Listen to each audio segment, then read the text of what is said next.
Պարոն Ավինյան, զեկուցեմ, որ սույն թվականի հուլիսի 14-ին մենք ունեցել ենք քննարկում ազգային ժողովի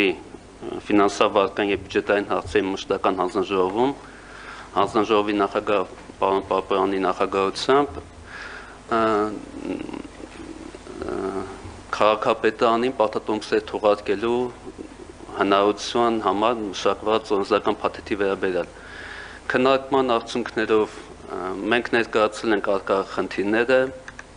ինչ սահմանափակումներ կան, որոնք թույլ չեն տալիս ներկայումս քաղաքապետարին թողարկում իրականացնել, ներկայացվել է մեր կողմից մշակված օրենսդրական փաթեթը, այն մոդելը, որը մենք ենք առաջարկում,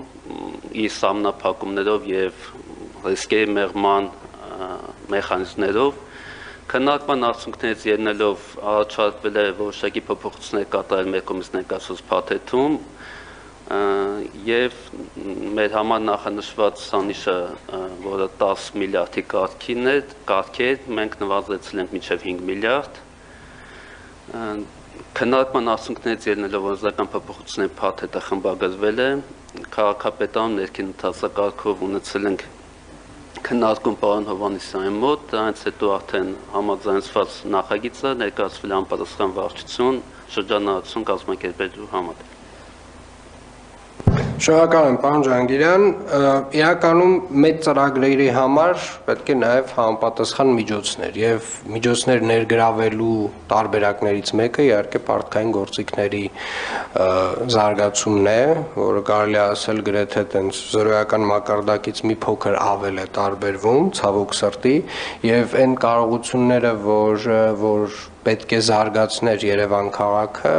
լավ է ուշ, քան երբեք հիմա սկսենք զարգացնել, որովհետև ինչպես եւ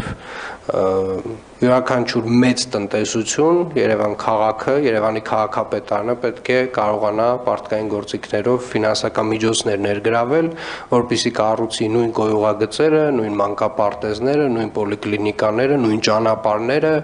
էստակադաները եւ ամեն անգամ, այսպես ասած, այդ ուզվորի դեմքով սրանից եւ նրանից գումար չմուրա,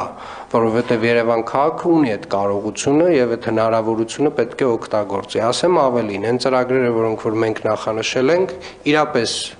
էական ֆինանսական միջոցների ներգրավում են պահանջում եւ հետեւաբար պարոն Ջհանգիրյան, դուք արդեն գիտեք, որ կա հանձնարարական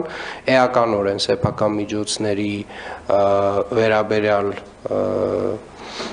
վերանայումները անել եւ իհարկե երկրորդ հատվածը ունենք նաեւ օրենսդրական մեկ այլ նախաձեռնություն բյուջեի բաշխման հետ կապված եւ ես կարծում եմ դա էլ նույնպես շատ կարեւոր նախաձեռնություն է, որովհետեւ Երևան քաղաքը իրապես հսկայական տնտեսություն է իր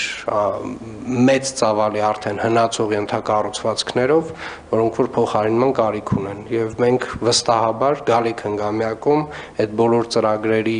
այսպես ասած, մեծ թափ իրականացումը նվազագույնը պետք է սկսենք։ Նո արդեն սկսել ենք, բայց դրա հետագայի համար մեզ էական միջոցներ են պետք գալու եւ մենք այդ միջոցները պետք է ապահովենք։